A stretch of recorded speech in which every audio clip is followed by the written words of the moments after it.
El Instituto Nacional de Derechos Humanos ya acumula 678 acciones judiciales presentadas por posibles violaciones a los derechos humanos. Queremos conversar sobre este tema, sobre lo que está ocurriendo también al respecto en nuestro continente. Está aquí junto a nosotros Branislav Marelich, consejero del Instituto Nacional de Derechos Humanos y también es integrante de la Corte Interamericana de Derechos Humanos. Corporación Fundamental. Claro. Muy bien, muchísimas gracias por estar con nosotros. Bueno, ¿qué representa esta cifra y cómo están trabajando respecto a las querellas? Porque hay distintos tipos de querellas que está presentando el Instituto Nacional de Derechos Humanos que van desde el homicidio frustrado hasta agresiones. ¿Cómo se están presentando estas querellas y cuál es la posibilidad efectiva de encontrar responsables? Bueno, no solamente el Instituto Nacional de Derechos Humanos está interponiendo acciones judiciales. Aquí es importante destacar que hay muchas organizaciones de la sociedad civil que están haciendo su contribución, ya sean acciones penales, acciones constitucionales, incidencias legislativas. Uno puede interpretar las cifras en general de las acciones judiciales como un indicador bien grande de que algo está pasando en el país. E independiente de la determinación de la responsabilidad individual, porque eso es lo que buscan, por ejemplo, las acciones penales, uno ya puede decir que hay violación a derechos humanos, porque cuando nosotros hablamos de violación de derechos humanos, estamos hablando de que el Estado, en general, ha fallado en la protección de derechos, ya sea por acción o omisión. ¿Cuál ha sido la respuesta del gobierno en ese sentido respecto no solamente al informe y al reporte diario prácticamente que tiene el Instituto Nacional de Derechos Humanos, sino que también la respuesta que dio a Human Rights Watch y también a Amnistía Internacional, la respuesta política y la respuesta en acciones concretas? Claro, acá hay algo bien preocupante. Aquí te puedo hablar mi percepción muy personal, que es preocupante que cuando se dan reportes, ya sea de organismos nacionales, internacionales, también de la sociedad civil o de parlamentarios, la reacción la primera reacción es como cuestionar, es como tener dudas, cuando lo que uno debería esperar ante la abundante evidencia de todos lados es que han existido casos de vulneración de derechos humanos. Entonces lo que uno tiene que hacer allí como Estado, como autoridad responsable, es por supuesto cambiar la conducta, no solamente ponerse a negar, y eso algunas veces se ha visto y otras veces afortunadamente no se ha visto. Ahora, en cambiar la conducta ha cambiado el tema del uso de los balines y los perdigones por parte de Carabineros. ¿Es suficiente? Yo creo que acá existen muchos problemas que son de soluciones de largo plazo, que uno lo puede evidenciar desde hace varios años atrás. O sea, evidentemente en estos últimos 49 días han sido una cantidad de vulneraciones concentradas en el tiempo, con alto grado de intensidad, pero uno también puede empezar a rastrear hacia atrás, que también ha tenido casos de los casos que hemos tenido concentrados. El 2006, el 2011, en otras gran movilizaciones sociales en Chile, quizás no de la entidad, también se conocieron casos. Entonces, desde el año 2011 al año 2019, la pregunta que tenemos que hacernos es ¿qué ha cambiado? Y ha cambiado parece que muy poco. Entonces ahora el año 2019, cuando tenemos esta avalancha de situaciones, nosotros tenemos que pensar cómo podemos pararlo. Y hay una forma de pararlo, evidentemente tratando de dialogar con la ciudadanía en cuanto a sus demandas y también tratar de poner lo antes posible una reforma a los protocolos y del entrenamiento en materia policial. Pero acá eso es simplemente apagar el incendio. Lo que nosotros tenemos que hacer es tener compromiso de una reforma a mediano plazo, porque nuevamente esto no es que el año 2019 nos despertamos y comenzaron las vulneraciones o la deficiencia estatal. Esto es algo que se arrastra hace muchos años. Ahora, el golpe ha sido tan fuerte para el Estado que se ha visto sobrepasado, que me imagino que a partir de ahora ya se ha tomado la conciencia de que la reformulación a las instituciones que resguardan el orden debe ser total, porque se evidenció incluso en el uso de las escopetas que no había preparación para enfrentarse con marchas, para el manejo de marchas. Se está acudiendo a policías extranjeras para que efectivamente realicen un entrenamiento. Me parece que ya se tomó conciencia de que la policía chilena no estaba preparada para enfrentar este tipo de manifestaciones, menos en el número y digamos en la masividad que se han registrado. Uno ve las policías en otros países, en Francia, donde es cuerpo a cuerpo, es muy distinta la manera de enfrentar a un manifestante cuando se tiene preparación que cuando se tiene poca y se tienen pocos recursos y los recursos tampoco se saben usar. ¿Coincides con esa apreciación? Es que hay dos, o sea, sí, coincido con esa apreciación y hay dos vertientes. Hay una vertiente de que la policía y en general la fuerza pública no puede ser la respuesta a problemas sociales estructurales. Eso es un primer problema y lo hemos visto en varios lugares en el país. O sea, no se soluciona poniendo más policías para lidiar con los ciudadanos cuando los ciudadanos quieren dialogar políticamente por soluciones y muchas veces es acceso a derechos lo que se está peleando. O sea, ni siquiera es como algo bueno, algo políticamente correcto. Porque, claro, los cuestionamientos son durante las manifestaciones. Nadie ha presentado un requerimiento por saqueos, digamos, por el accionar de la policía frente a un hecho delictual. Claro, es que la policía... Mira, la policía es esencial en un Estado democrático y no podemos terminar esta crisis o superarla con una policía que siga siendo lo mismo, una policía debilitada. La policía tiene que ser reformada, tiene que ser fortalecida, pero con una mirada muy clara, que es la protección de los derechos. Es una policía, estamos en el año 2019 y parece ser que todavía seguimos teniendo prácticas de hace varias décadas, entonces se tiene que fortalecer la policía. Ahora, de tanto en tanto, nosotros nos encontramos con alguna iniciativa de control de orden público que son totalmente extrañas o ineficientes. No sé si recuerdas, un par de años se usaban balines de paintball, por ejemplo, y eso fue algo que no resultó y ahora estamos utilizando escopetas que por los mismos peritajes de carabineros son extremadamente peligrosas, incluso a 30 metros de distancia. Y con la advertencia necesaria desde el año 2012, que es lo que más llama la atención.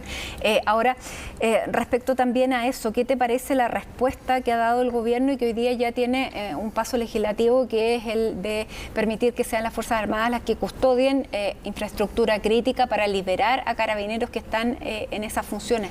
Claro, la pregunta que nosotros tenemos que hacernos para reflexionar es por qué la policía no da abasto para resguardar infraestructura crítica, porque tenemos una situación de descontento social con manifestaciones pacíficas y algunas que se tornan violentas y estamos destinando más recursos a las policías y no estamos atendiendo los problemas de fondo. Está avanzando la agenda legislativa en materia de seguridad, pero ¿dónde está la agenda social? ¿Qué es lo que la ciudadanía está pidiendo?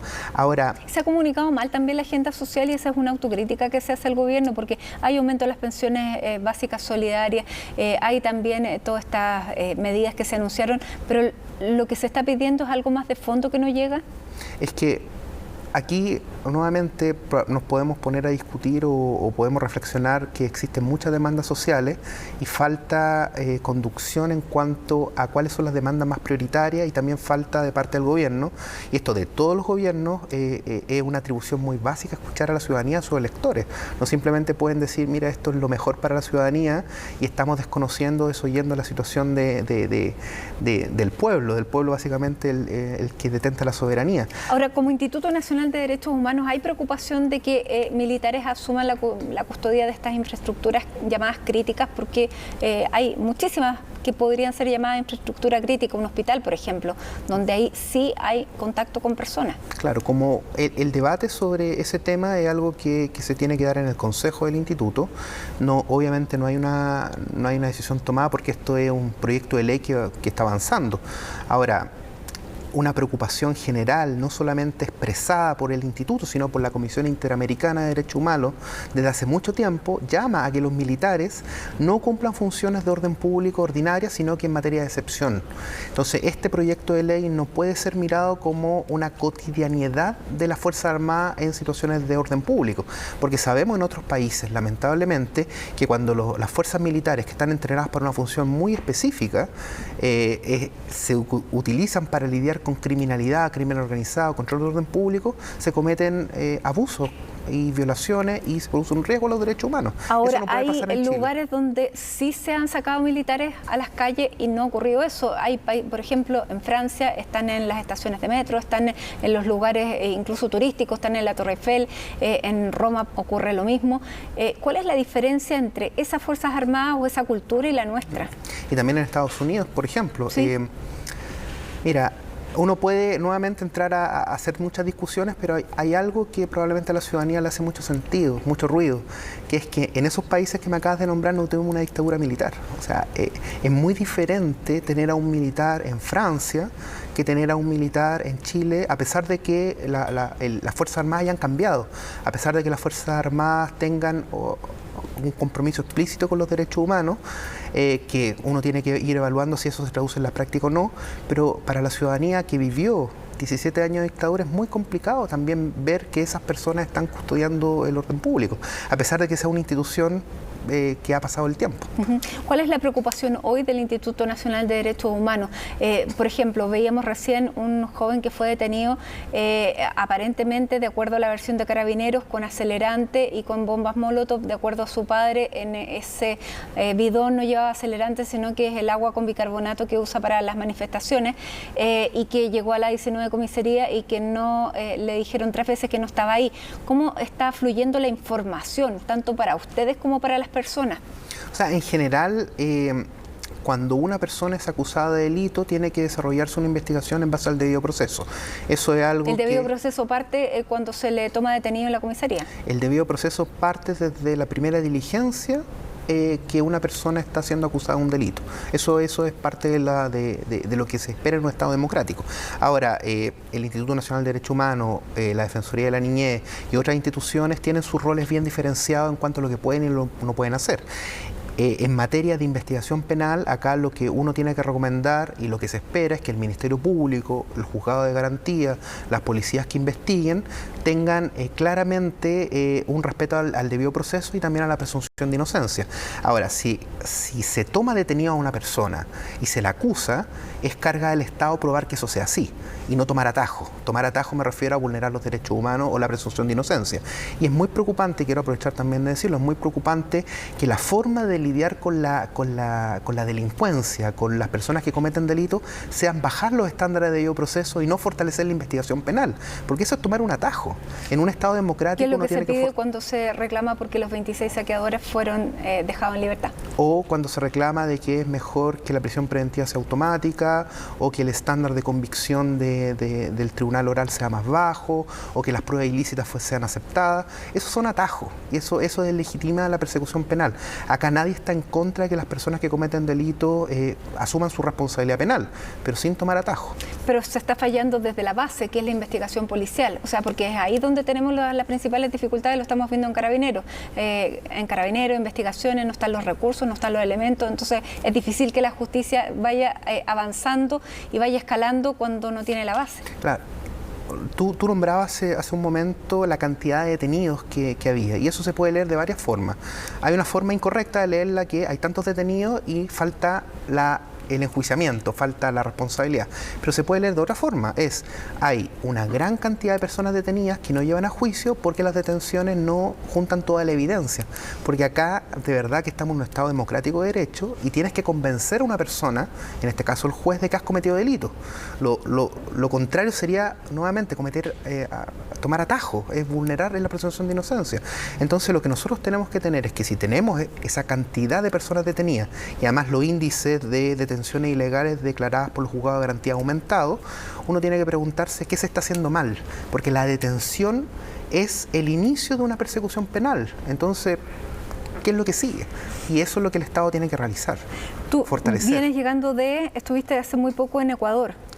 Claro, estuve en Ecuador en la audiencia de la Comisión Interamericana. Interamericana, por eso era la confusión inicial. Pero ¿está ocurriendo más o menos lo mismo en el continente? Estoy hablando de Ecuador, de Colombia, de nuestro país. Uno puede ver que en varios países existe también movimientos de descontento. Y uno puede ver también que tienen diferentes particularidades. En Ecuador es un movimiento muy orientado con mucha organización de pueblos indígenas, orientado a reformas estructurales promovidas por una institución de desarrollo. En Colombia también hay mucho descontento. Creo que en la región existe mucho descontento y existe un cuestionamiento que los estados, a lo que están haciendo los estados. Y también en esta conflictividad están las defensorías del pueblo y las instituciones nacionales de derechos humanos que toman roles diferentes. En Ecuador tomó un rol muy grande de mediación junto con Naciones Unidas. En Colombia también está tomando un rol de supervisión, y en Chile estamos hace 49 días el Instituto y la Defensoría de la Niñez y otras organizaciones de la sociedad civil reportando y haciendo su trabajo. Y estamos esperando también el informe de Naciones Unidas de la comisión que trabajó durante prácticamente 3 semanas aquí en Chile para que evacúe ese informe también. Y también viene la Comisión Interamericana de Derechos Humanos el próximo año a hacer un informe, y entre más informes para superar esta crisis, por supuesto que tiene que ser bienvenido y aceptado. Branislav Marelich, muchísimas gracias por acompañarnos esta tarde.